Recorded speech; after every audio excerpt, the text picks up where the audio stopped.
November 7th, 2019. First of all, can I ask, can people in the back hear me? Thank you.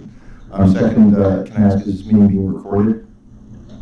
Let me put public on notice this meeting is being recorded. Finally, may I ask please for everybody to turn their cell phones off or put them on silent, including the commissioners and the commission staff. Let me make sure I've done this myself.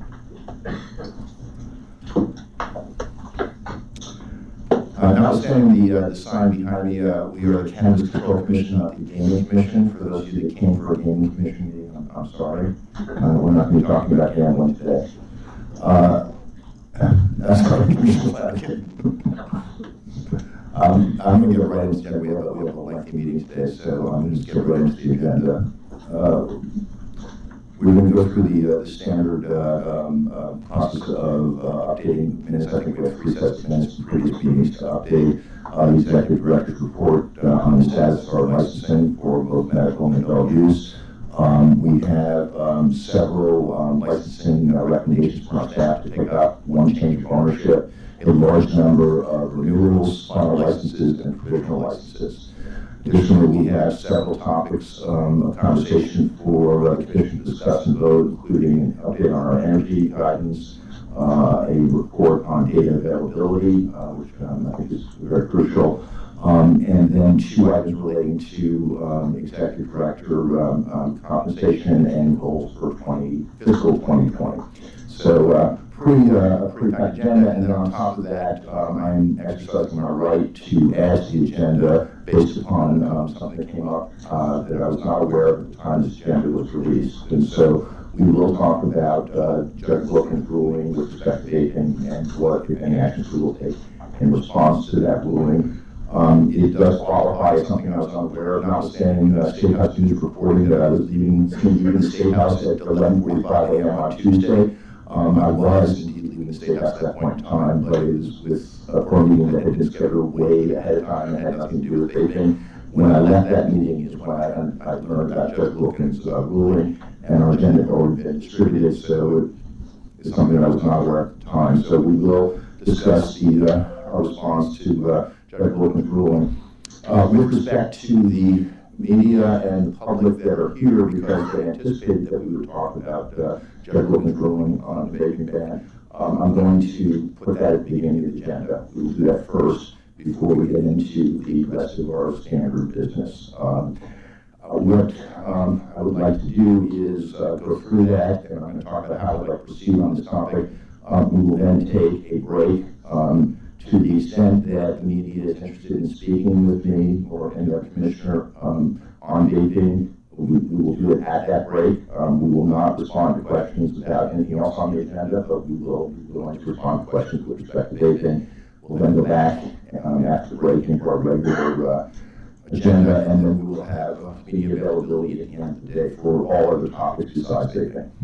So I hope that is responsive to those of you that are here just for the vaping conversation. With respect to the vaping conversation, the way I'd like to proceed on this is as follows, and I welcome the comments from my fellow commissioners if this doesn't feel right to them. But what I would like to do is start with asking our general counsel to give an update on litigation, and not just Judge Wilkins' ruling, but the current status of litigation since appeals and requests for stays have been filed.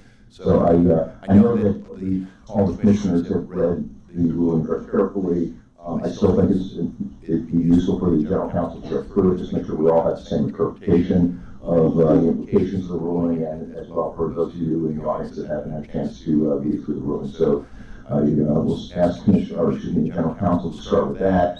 I then would like to ask the Executive Director to speak and give us his thoughts on how to proceed. He is in the best position, in my opinion, to do so, given that he has had the opportunity to work with staff, obviously, but also because of the open meeting law, he's been able to solicit input from each of the commissioners. None of us have been able to do so because of the open meeting law. So I would like to then turn it over to the Executive Director based upon input from staff and from his conversations with the commissioners to talk about a path forward. And I would request that we let Sean go through that in its entirety. And once he's done, then I think it's time for the commission to discuss. And agree on what goes forward. So if that's okay with everybody in the commission, that's what I'd like to proceed on this. Great. So I'm going to turn it over to you, General Counsel, and if you could provide us with an update on the litigation and the current status, that would be great. Thank you. Thank you very much, Chairman. As an initial matter, I'll just... And I think you'll be within a couple minutes of the microphone, please. Thank you. Can you hear me? Okay. Yeah, go ahead. So just as an initial matter, I'm going to place the recent order in the context of the overall litigation so that everybody's in the same place. So in the state vaping cases, Superior Court Judge Wilkins issued 3 orders, the most recent of which concerned patient access to marijuana vaping accessories. In a nutshell, Judge Wilkins determined that DPH lacked the authority to order the Commission to enforce the emergency regulations. The Commonwealth defendants have appealed all of Judge Wilkins' orders, and the SJC transferred the case on its own initiative. So the appeal is before the SJC at this point. In transferring the case, the SJC anticipated that the order on the plaintiff's intervener's motion as it pertains to medical vaping accessories could be heard as part of the appeal. So we will be clear about the scope of the appeal before the matter is heard by the SJC on December 9th. So the court will most likely make that clear to the members of the public. So in addition to appealing, the Commonwealth defendants have asked the SJC for a stay of Judge Wilkins' orders, which, if granted, could mean that the ban stays in effect until the SJC decides the matter, but again, we do not know that until the SJC acts. In seeking the stay, the Commonwealth defendants reasonably argued that the orders have the potential to create some confusion as to the nature and timing of the ban among members of the public. So while the Commission is not a party to this appeal and our role is limited, we've been monitoring the proceedings very closely. So I'm happy to take any questions on the recent order by Judge Wilkins, but essentially Judge Wilkins determined that the Department acted in excess of its authority. Department of Public Health. Thank you. Are there questions for General Counsel? Thank you very much. Appreciate that. My perspective, and I hope to share with the other commissioners, while there's a possibility of many different outcomes here, including a stay being granted or not granted, the appeal succeeding or not succeeding, I believe that the Commission needs to have a plan in case the stay is not granted, and so I believe while any plan we come up with obviously could change based upon the decisions that you just talked about, I think we still need to discuss the plan today in case the stay is not granted. And again, we're not taking a position on if it will be granted or if it will not be or whether it should be. It's just literally we'll take guidance from whatever decisions are made with respect to the request for a stay. That being said, if there are no questions for the General Counsel, then I would like to turn it over to the Executive Director and ask Mr. Collins to talk about his thoughts on a path forward given his conversations with both staff and other commissioners. Mr. Collins. Thank you, Mr. Chairman. So as was indicated, this is an evolving... Sean, I think you probably need to be a little closer. I'm speaking into the microphone. People can hear me? Can you hear him in the back? Wonderful. Great, thank you. So as was indicated, this is an evolving legal matter as well, I think importantly, as an evolving policy matter and scientific matter. And that's something I think we need to weigh and consider in the context of any response that may come from the Commission.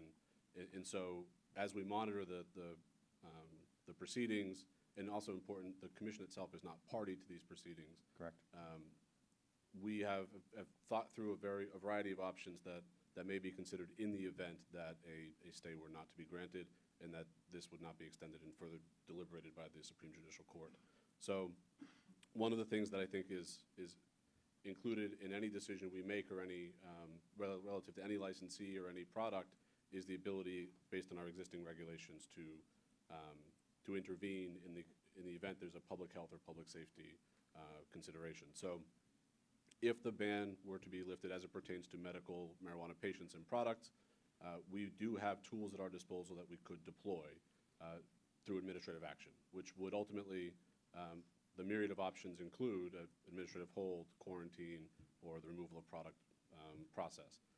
Those are things I think we have to consider in the event that the stay were to be lifted as it pertains to medical marijuana patients and products. Not if the stay were to be lifted, if the ban was to be I'm sorry, lifted. if the ban were to be lifted and the stay were not granted. And also, regardless of the proceedings and how they ultimately unfold, that authority and that process exists and will maintain as well. So as this evolves, I think that's something for the commission to keep in mind as well as the public, is that this is something, an authority that is used by the commission in a variety of contexts. So that is not exclusive to this matter. Right. So therefore, if the stay were to not be granted and November 12th at 12:01, Judge Wilkins' order were to take effect, that is something I think as an administrative action that we would have to consider. And in doing so with again, the public health, public safety implications, given again the scientific concerns, as well as the quality concerns around the cartridges, the vape oil cartridges today. And the things that we would take into account in taking such an action would be these cartridges have been sitting on shelves for a number of months now, and the quality of those as far as the substance within them, but also the plastic cartridges and any potential for leaching that may have occurred, and the lack of a recent test relative to the quality of those. Similarly, as the jurisdictions across the country, as well as the federal agencies, CDC, FDA, continue to evaluate these cases and the circumstances around them, because at this point, no one culprit, so to speak, has been identified as being producing these adverse health effects. Similarly, if there were to be an administrative action relative, again, to administrative hold, quarantine, or removal of product, the commission could also consider regulations, emergency regulations or normal course or routine regulations around. We do have, and to be clear, the commission today has promulgated regulations relative to product manufacturing, which includes vaporized products. If there were an intention to strengthen, bolster, add to those, that would provide an opportunity for the commission to consider it in due course, in a normal course, including the normal promulgation process, as well as the opportunity for public hearing and public comment. So at this point, if next week 12:01 were to occur, it would be my intention to consider and deploy the potential for an administrative action being a quarantine of vape oil cartridges. Okay. A distinction, I say that specifically because also included within the ban, in the context of the ban, is flower vaporizing, as well as metered dose inhalers. Those, based on the science and the discussions nationally, do not appear to be implicated by the adverse, or do not appear to be implicated in the context of the adverse health effects that are arising. So it would be a surgical, narrow approach, but one that I think we would be well within our existing authority to consider, as well as justified in doing so. So I'm going to unfortunately nail you down a little bit here, if I could. Could you be precise with respect? You've used the word consider and enforce with respect to administrative action, specifically a quarantine. So I'm going to ask you for three things, if I could. One is, could you be precise in the language in terms of consider versus action? Two, just can you be explicit again? I think we all got about it. I just want to make sure there's no misunderstanding. If you were to take an administrative action with respect to quarantining, what would it cover and what would it not cover? And then third, I would appreciate you explaining your rationale for using quarantine versus other administrative actions that you'd have available to you.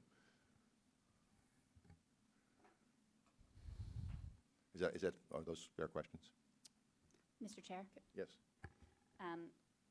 I would like to, I guess, given the context of what the executive director just said, and that I think there are a lot of there's still a lot that we Sure. don't know here. I think Sure. that it may be a little bit premature to be asking for specifics about what an action might look like. And I guess I don't Go ahead, want I'm to put sorry. us in a position where we are suggesting that we're going to, or that the executive director is going to be pinned to, one particular action when we might have a No, I don't disagree with you, series of Commissioner actions. McBride, at all. I think that's fair. I just wanted to clarify.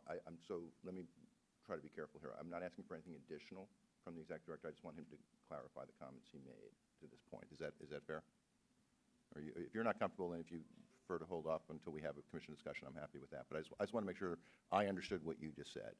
Sure. So So it's only clarification, not further So debate. I guess to navigate between that a bit, which is, I laid out the number of different options that would be at our disposal as a commission globally, not as the policymakers, 5 commissioners, Right. but as a commission as an entity.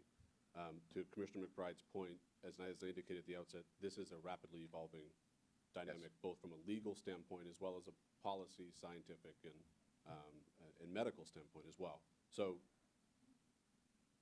the precision of the action or what I mentioned is the potential to be surgical in our approach. So I did mention, for instance, at this point, vaporized flower does not appear to be implicated by any of the national discussions. So at this, the concern that I would have would not be related to those devices or that product or that delivery method.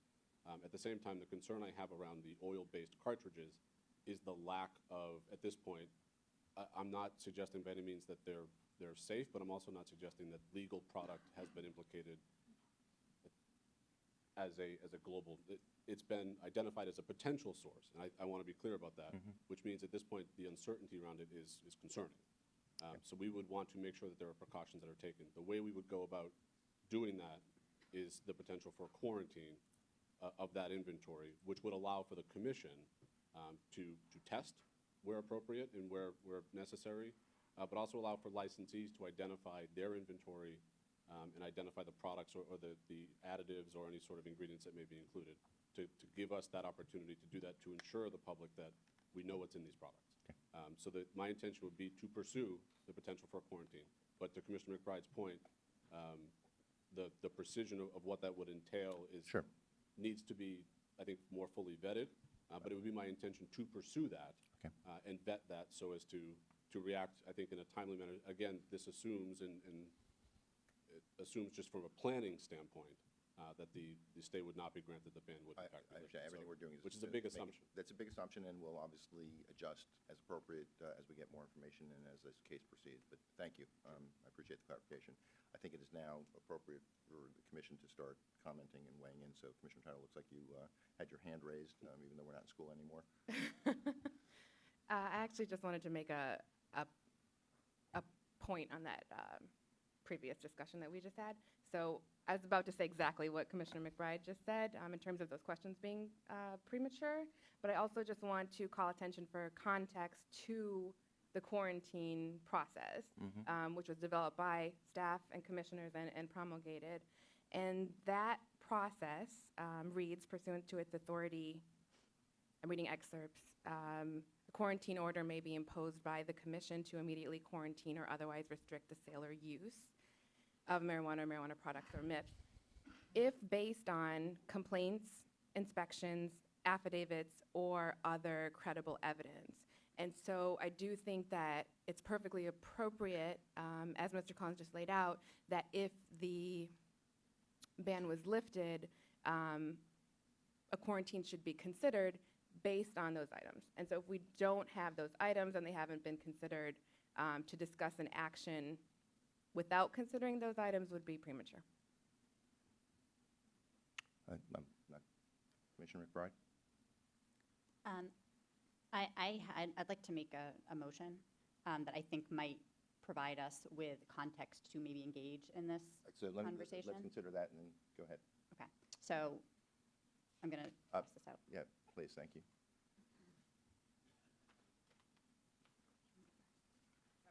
Yeah.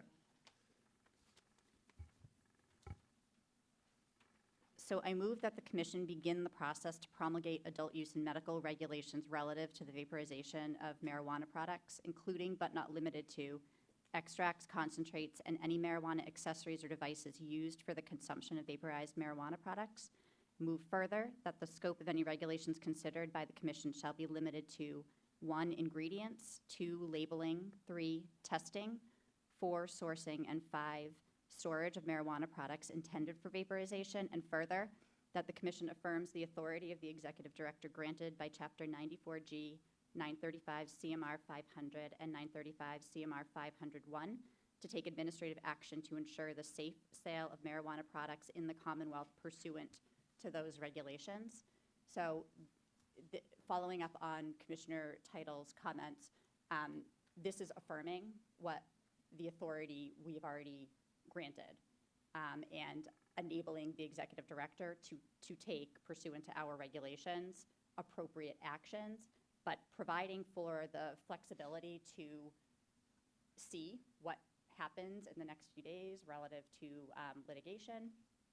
And also, I think puts us in a posture to begin a process that I think we probably would be heading towards anyway, as we are taking into consideration what is going on around us with regard to regulations. So I would put this out there for discussion, but I think that this puts us in a posture to be responsive, but also begin a process that we're moving towards, in my mind anyway. Okay. Thank you very much, Commissioner McBride. What I'd like to do before we actually ask for a motion in a second and take a vote is let's discuss this and kind of see where we are. So let me ask for comments on either what Commissioner McBride has suggested or others. Commissioner Flanagan. Mr. Chairman, thank you. I think that we all know, and I appreciate the work that's been done by our legal counsel, by the executive director, and I appreciate the work that's been done by the staff. We have a lot of work in front of us licensing, let alone adding the issue of vaping to it, and the fluidity of what's going on in the court system. That I think as a commission, we need to recognize that there's a lot of activity going on outside these walls. And that activity, with it will come decisions or consequences, and that could have an effect on the decisions that we make.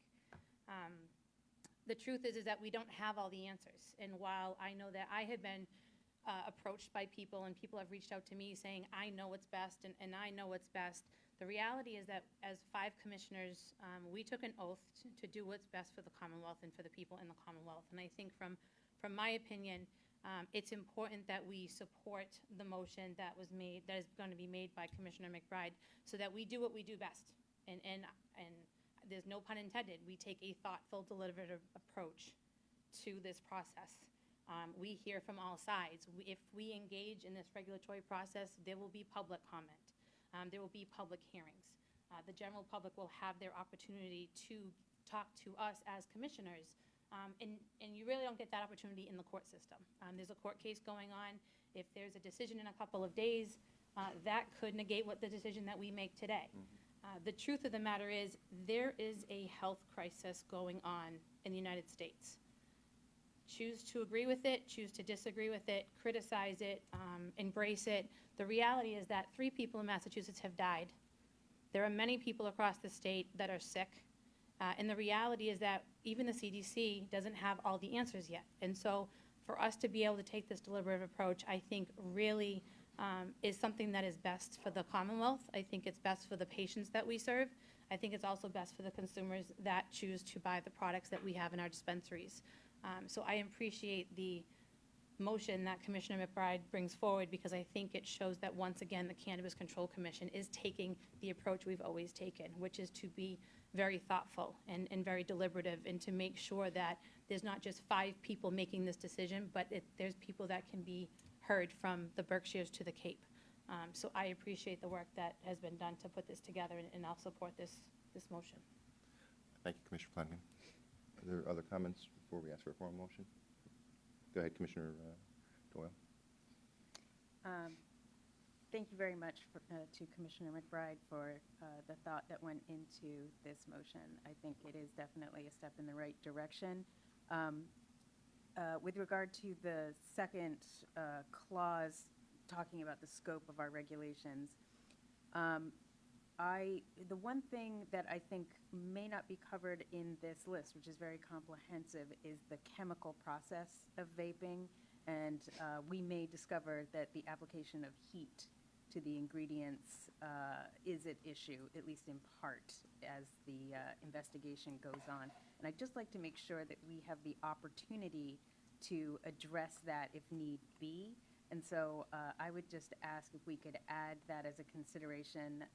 And I was trying to come up with some wording, but if we could add as an additional in the list, a number 6 regarding the chemical process of vaping as something we could look into as part of our regulations.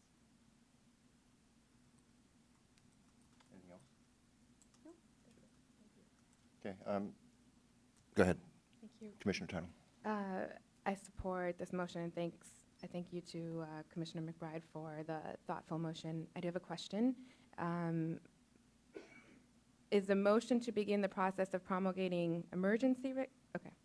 So I think it was drafted intentionally to allow for there to be flexibility. So yeah, I think that, like a lot of things, I don't have an answer to that. I envision this as a normal, quote unquote, normal regulatory process. But depending on what develops, and as we have all seen, it's sort of developing in a real-time way. If we need to be responsive in a different way, then this gives us the ability to at least start to move forward with having the policy discussions with staff and identifying what in the regulations we might want to see relative to these categories.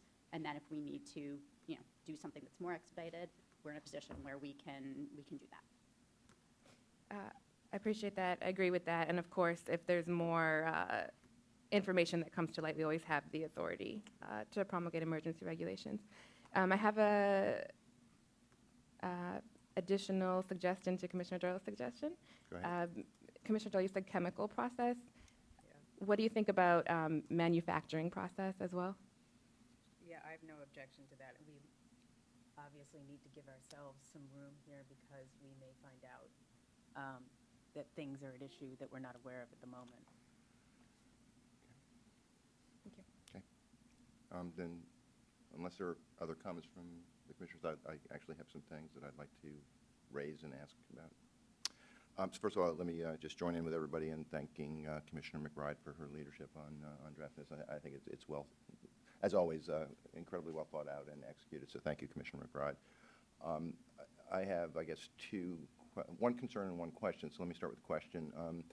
I understand that we don't feel comfortable today deciding on the nature or the timing of the regulatory process that you've suggested in this motion, but I feel a sense of urgency to determine that and to start that process, whether it be an emergency regulatory process or a normal but hopefully compressed regulatory process. Can we put in here, or have you thought about when we need I would like just to specify when we are going to make a decision, or at least some time frame for making that decision, because I really feel a sense of urgency to get that regulatory process, regardless of what administrative action we take, if any, to start the regulatory process, presuming, again, that the stay is not granted. Do you have any thoughts on that, Commissioner McBride? I don't. I would defer to general counsel and to legal counsel, I think, on this, except with the caveat being that we are somewhat tied just by the rules of 30A. And no, I understand that we can only compress it Yeah. to a certain point. I appreciate that.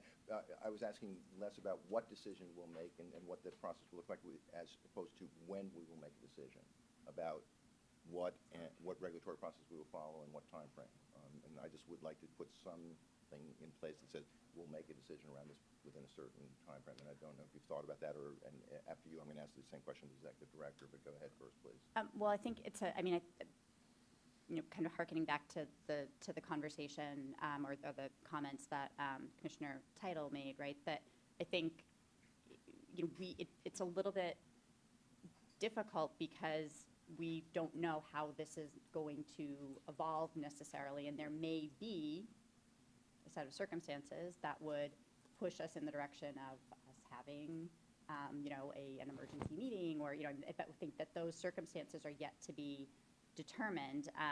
Understanding the nature of what we are dealing with, and that we want to deal with this expeditiously, but also appreciating, I think, what the executive director has stated, and I think that we all understand that there's information that we as a commission need to collect and hear from people about. I'm sort of loath to say, in my mind, it's going to be on this date. I think that we start to develop as individual commissioners in conjunction with staff. I have sort of my list of things that I would like to see, and I would encourage people to start thinking about that and sharing that, and begin the active process of putting pieces together, putting language together, so that when we need to move on this, that we are able to move on it, but with the idea being that if we want to set, set a sort of a time frame for all of us should have those thoughts, to staff to put together a draft by a certain date. I mean, that makes sense so that we can sort of move forward, as we did in the last, our recently concluded regulatory process. Yeah. I don't think we should be necessarily doing this, 6 months from now. No, I agree with that, but I don't think, maybe I just didn't articulate my question. I agree with everything you just said. What I'm saying is there's some ambiguity about what this regulatory process is going to look like, whether it's going to be emergency, and I think that ambiguity is appropriate given all the uncertainty. What I was asking, when are we willing to commit to make a decision about the regulatory process? Not the content of it, but the process we're going to follow. When will we be in a position to make the decision so that we can get started on the appropriate process? I just don't want to leave, my preference would not be to leave here today and say, sometime in the future, unspecified, we're going to make a decision about a regulatory process. I would rather say, if we can't do it today, and I completely recognize that it's probably inappropriate or impossible to do it today, given the ambiguity, when will we make a decision about the regulatory process? Not the content, but the process. I would like to have some agreement on a time frame on that decision.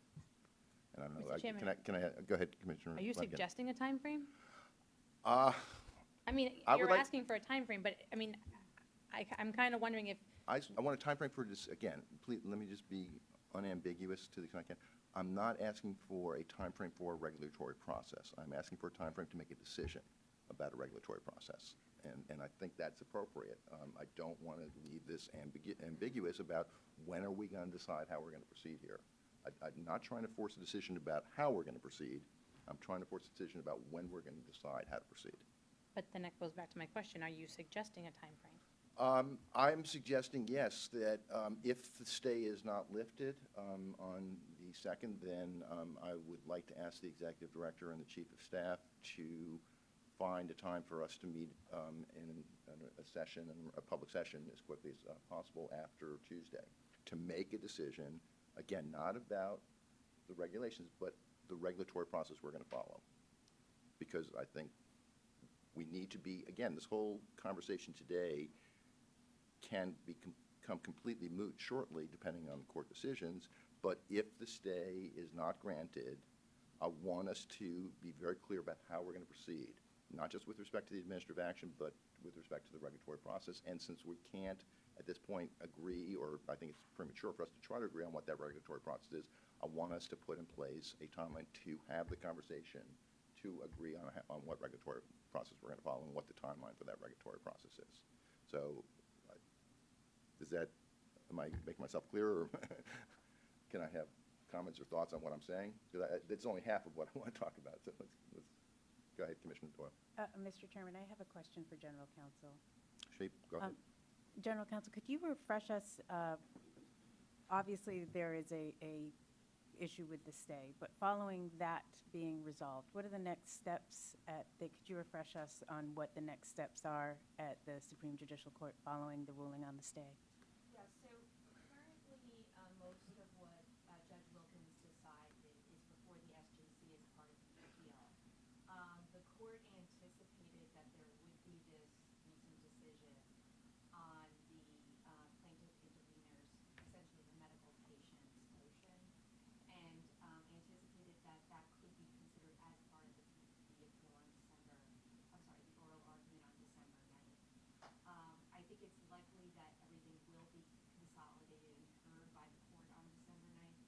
That being said, the court will obviously need time to render its decision.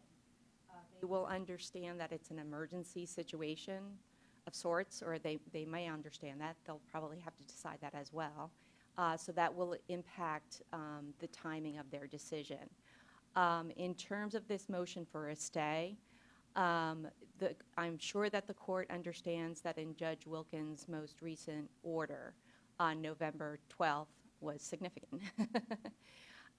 So I can't say for sure, but I would anticipate that the SJC would take action potentially by the end of this week to clarify the situation. That is whether there is going to be a stay or not.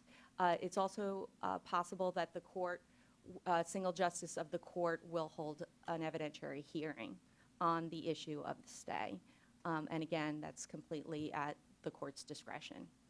Is that helpful? Yes, thank you. Do you have now a follow-up comment based upon that? I'm just highlighting the fact that there is a significant legal uncertainty here, and that as a result of that, I would just urge caution in trying to define a specific time period now, because we may have to change that time period in reaction to a ruling from the Supreme Judicial Court. Once again, I guess it's not clear to me why this is not coming forward. I am not asking for a time frame on a regulatory process. I'm asking for a time frame to make a decision about how to proceed Right. with respect to the regulatory process, and I'm perfectly happy to consider a time frame that says when the Supreme Court has decided on this, if that's what we want to say. I just don't want, I think we would be shirking our responsibility to leave it open-ended that at some point in the future, unspecified, we're going to talk about a regulatory process. And it could, so options in my mind could be, if the stay is not granted, then we convene as quickly as possible, given everybody's schedule, to talk about the regulatory process. It could be that we say, when the Supreme Court has ruled on the appeal, we will convene. I just think we need to provide that level of specificity. I understand there's uncertainty, but I don't feel, as I said, that we would be fulfilling our responsibilities if we just said at some point in the future we're going to talk about a regulatory process. Commissioner Title. Thank you. So my thought on a timeline is that there are a couple items of additional information that I need, both to discuss the decision, but also to discuss a timeline. Is it okay if I say what those Please. are? Okay, so the first is that in Judge Wilkinson's ruling, it's noted that 94I Section 7 may prohibit a ban on medical marijuana vaping products. And given that statement, I would like a legal opinion on that. So I'm wondering if, A, is that possible? And B, if so, what would be the appropriate time frame? Okay, and before she answers that, I think it's very important, but you have other, Yes, one other one. so why don't you do that, and then we'll go back to the General Counsel. The other information that I need is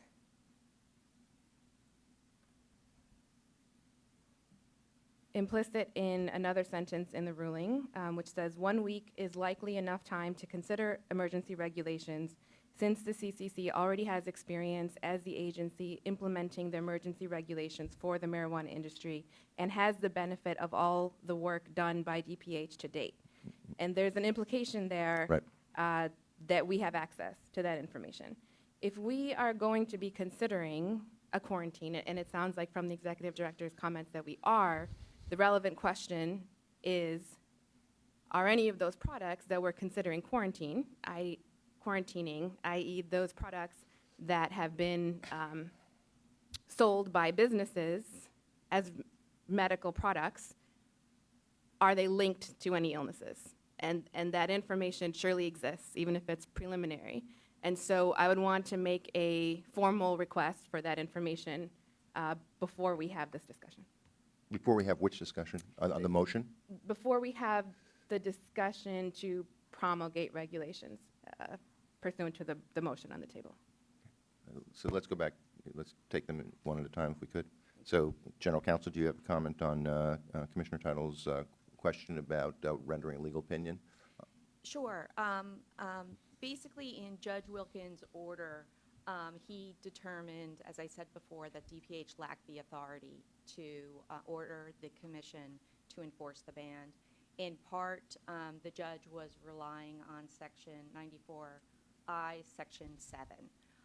In other words, whether the commission, and that's important here, has the authority to enact basically a regulation that is more restrictive than what DPH enacted. And we had in place as of July when it 1st. had the program. Yeah. This will be a novel issue of law before the SJC. There are arguments, good arguments for and against this interpretation. As the Commonwealth defendants indicated in their motion for a stay, there is an argument that Department of Public Health in promulgating the emergency regulations or initiating the emergency regulations wasn't bound by 94I.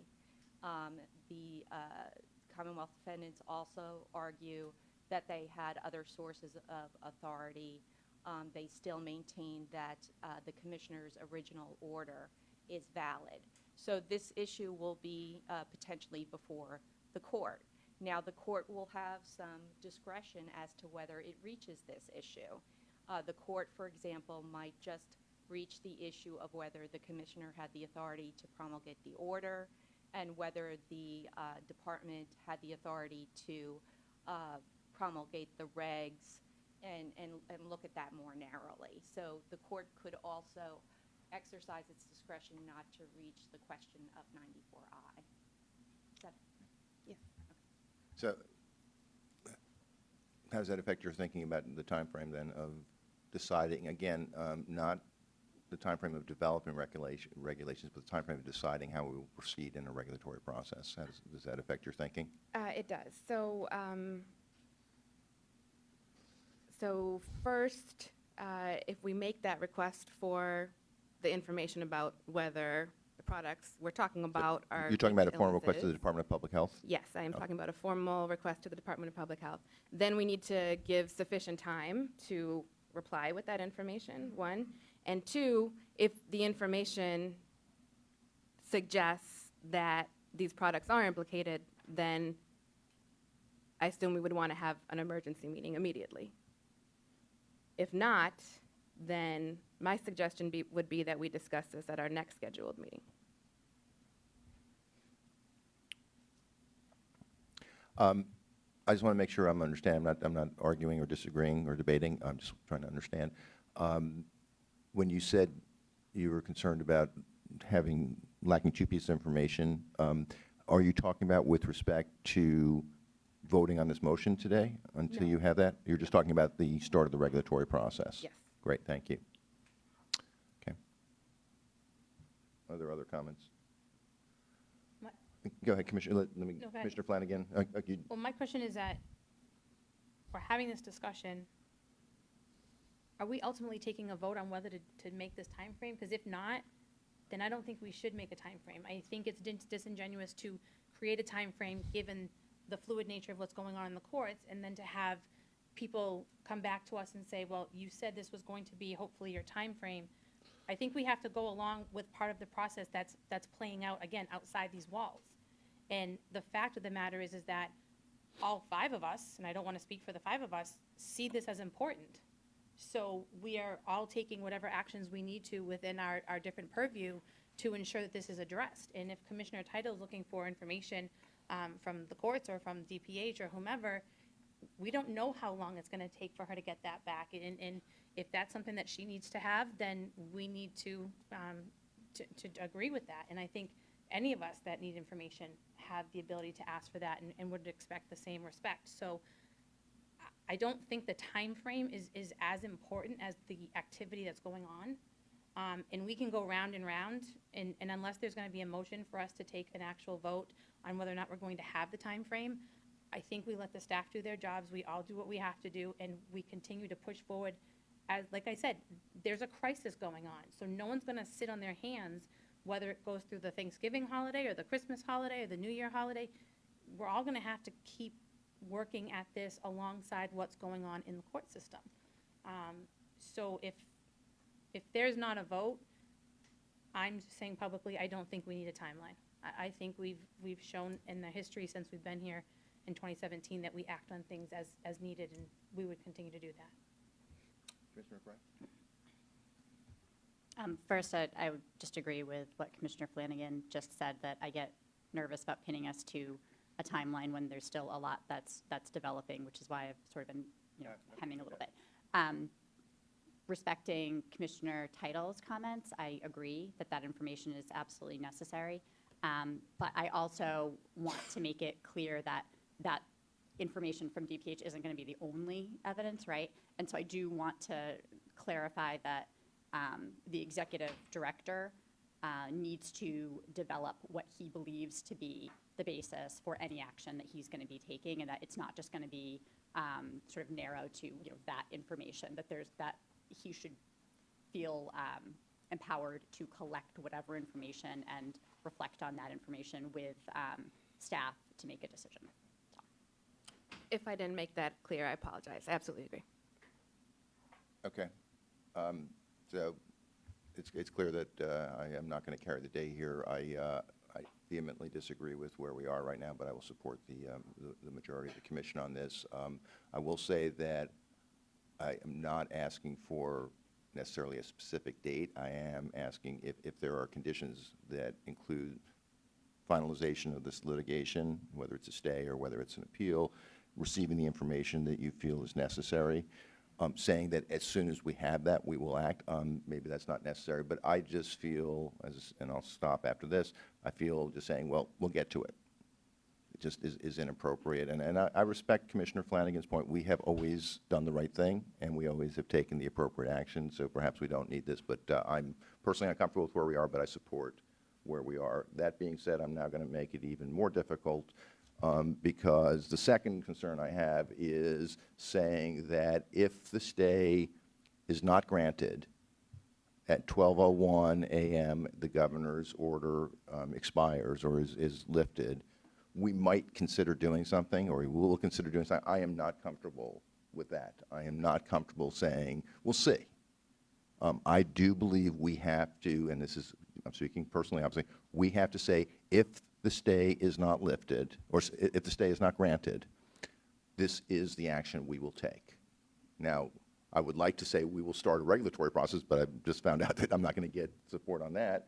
But with respect to administrative action, I'm incredibly uncomfortable saying that if the stay is lifted, we'll consider taking administrative action.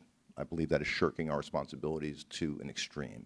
So I'd like to hear comments on that, but in case it's not obvious, I feel really strongly on this topic. So feel free to disagree with me. It hasn't stopped anybody up to this point. Commissioner Doyle. I don't think anyone's shirking anything. I think that. Let me speak for myself. Okay, I apologize. I certainly did not mean to imply that anybody's shirking there. I would feel that I was shirking my responsibilities. Let me put it that way. I am just going to rise in defense of the fact that I know we've all been concerned and looking at this as the developments have unfolded, and I think it is something that requires a careful approach, which is why I get nervous committing absolutely to something in a meeting where we may not have sufficient information to act yet. So that is the source of my discomfort, where we have the ability to take the action as described by the executive director, or more appropriately, he has the ability, doesn't need the public meeting to do what we have discussed, and has expressed a willingness and intent to do so thoughtfully. I am comfortable and have faith in his ability to execute the policies that we have expressed over the past 2+ years to ensure the safety of the patients and the consumers. So that's I'm just telling you where I'm. No, I appreciate that. Yeah.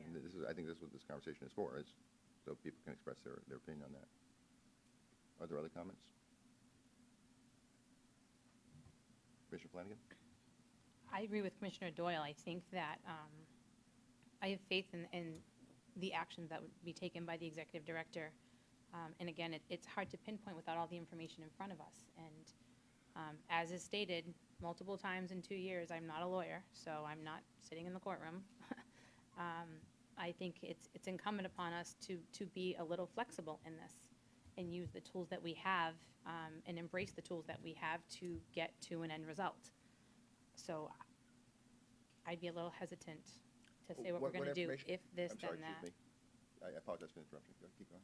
No, I mean, I just think that, I want to hear the court, and I want to know what's going to happen, and, to say if this, then that, I think just gets dicey. What information are we going to get between now and Tuesday at 12:01, other than if there is a ruling on the stay? What information that we do not have right now are we going to have other than the court decision? I think if I can, Yeah, please. No, that was a question, so yeah. you're more than welcome to provide an answer. I think that the first thing that popped into my head when you asked the question was, well, we don't know. And the CDC has been very good about every week, providing updates about what is going on, but we don't know the update around the corner. And even if it's not the regular update, if they have some sort of breakthrough, that could happen between then and now. So again, I would be concerned about putting in place some sort of mandate direction to the executive director that may make him feel that he is confined in his ability to react to a situation that is so fluid. So I think if that better expresses my. No, I think I understand your point of view. Commissioner Title?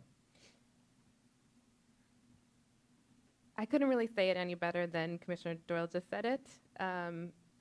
So let me just endorse that.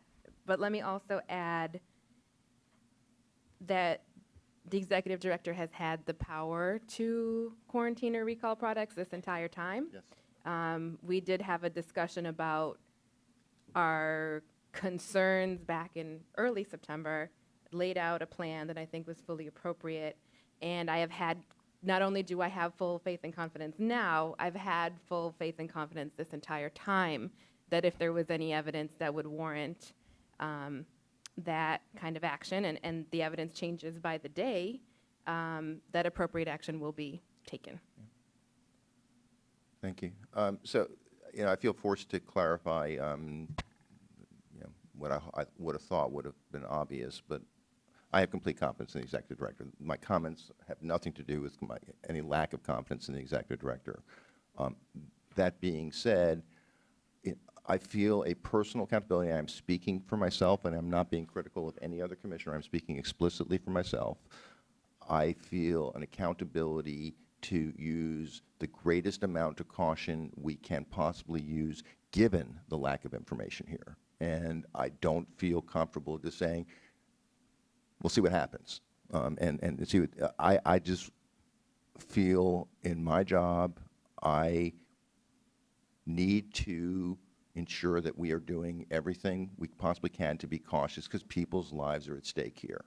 And I don't feel, without any implications whatsoever with respect to the executive director, because I have complete confidence in him, I don't feel comfortable just saying, okay, make a decision on Tuesday. I don't feel comfortable doing that. And please, Mr. Executive Director, understand that has nothing to do with my lack of confidence. I hope you don't interpret it that way. Go ahead. So I really have to take issue with the characterization that anyone is saying, we'll see what happens. No one is saying that. Mm-hmm. And if you feel that a particular action is warranted, could you raise that specific action rather than just the general idea of taking action? I heard the executive director in his remarks say this was an administrative action that he would consider. I think that was your language, consider, with respect to oils, but exempt. Could you actually, if you wouldn't mind repeating that, Mr. Executive Director? I can. I also, though, want to, I think, clarify something, which is embedded within every action that I consider as Executive Director, and I think the Commission has incorporated into your existing regulations, paramount is public health and safety. Yes.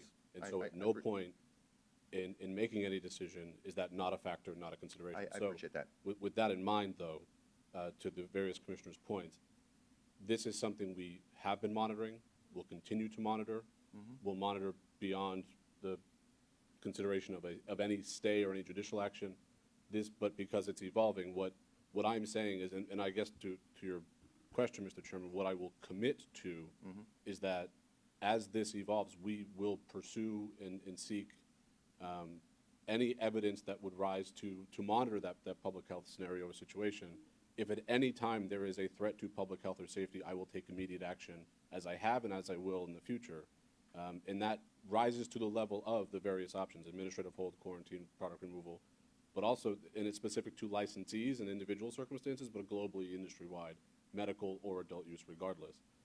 So I think hopefully to bring comfort to your concern and question is, at this point, we are working to develop that evidence. And also to Commissioner Title's point, seeking that evidence where it may be, and if we may not have access to it.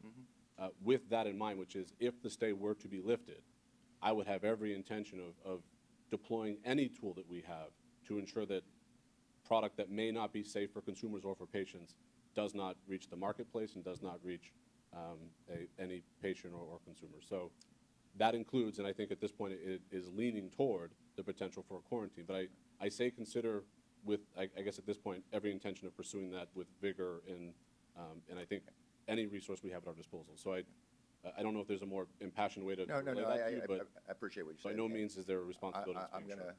gonna go back to asking for a motion. I've made my point. I completely respect and am comforted by what you said. So I've made my points. Commissioner McBride, would you care to make a formal motion, including the suggested changes by Commissioners Doyle and Tidal, unless there are further comments or questions? Mr. Chairman, Yes. I just have one last thing to say. I think that given the discussion that we're having here and giving the multitude of opinions and the places that we come from, the reality is that you're right, lives are at stake here. And it's an uncomfortable place to be, to have to make decisions when you know lives are at stake. And, you know, I've been through a health crisis here in the Commonwealth before. I've had to make decisions, you know, back in 2013 and 2014 when we had to address another crisis. And it's very an uncomfortable place to be, but there's an opportunity to rise to the occasion and to come out on the other side knowing that our full intent is to protect the public health and public safety of the Commonwealth and the people that live here. This is, I mean, I go to sleep thinking about this. I wake up thinking about this. I have people stop me every single place that I go to talk to me about whether they're for it or against it. Emotions are running high with this. People are very passionate about this, whether they're patients or consumers or caregivers or family members. But the reality is that we want to get it right, and I don't know if we have many opportunities to do that. So we've got to take the time to do it right in the first place. And I appreciate the commitment by the executive director to say that he is going to take action when he absolutely can, and to gather the data, because I think that the data is what we need. You look through our Chapter 55, our enabling statute, you look through our regulations, scientifically proven, scientifically based, it's been there since the beginning. And unfortunately, we got here for whatever reason we got here. But the reality is that we now have to wade through this to get past the initial crisis part and to get to the other side. So I think that as a team, the Cannabis Control Commission is going to do well, 5 of us plus all the staff, because we have, and because we have a history of doing that. So I think that while it's uncomfortable, the reality is that we're working, and we're working diligently. And I appreciate the fact that you want to pin down some actions or discussions, but I think we have to also be very aware of the fact that things are just moving quickly. Thank you. Commissioner McBride, would you care to make your motion again, if you would incorporate the suggestions of Commissioner Doyle and Commissioner Tidal? I'd appreciate it. Are you comfortable doing that? Yes. Please go ahead. Move that the commission begins the process to promulgate adult use and medical regulations relative to the vaporization of marijuana products, including but not limited to extracts, concentrates, and any marijuana accessories or devices used for the consumption of vaporized marijuana products, and move further that the scope of any regulation considered by the commission shall be limited to 1, ingredients, 2, labeling, 3, testing, 4, sourcing, 5, storage of marijuana products intended for vaporization, and 6, manufacturing and consumption processes of marijuana products and marijuana accessories. And further, that the commission affirms the authority of the executive director granted by Chapter 94G, 935 CMR 500, and 935 CMR 501 to take administrative action to ensure the safe sale of marijuana products in the Commonwealth pursuant to those regulations. Thank you. Can I have a second, please? Let the record show that the motion was made by Commissioner McBride, seconded by Commissioner Doyle. All in favor? Aye. Aye. I'll let the record show the commission unanimously approved the motion. Thank you very much. We will take a break now. We'll reconvene at 11:30. Thank you.